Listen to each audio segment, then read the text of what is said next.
How to contact WhatsApp's customer service. Hello everyone, welcome to this channel. I'm Emily and I'm here to help you out today. So without any delay, let's get started. First of all, make sure that you have an updated version of the WhatsApp application on your device. After that, just tap on WhatsApp and then tap on settings by selecting the three dotted lines at the top right corner. Then you'll be led to a page something like this. After that, you just need to scroll and you can see the option of help over here. Just tap on the help option and you can see the help center option. Tap on it.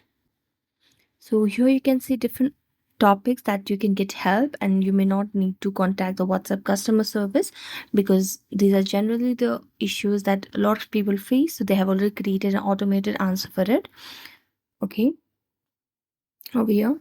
Now, if this does not help, then what you can do is you can see the option of contact us at the bottom right corner. Tap on contact us and you can just tell us what is the issue and what the kind of issue are you facing. Just you can just write anything or any issue and then tap on next and they'll respond to you in a WhatsApp chat.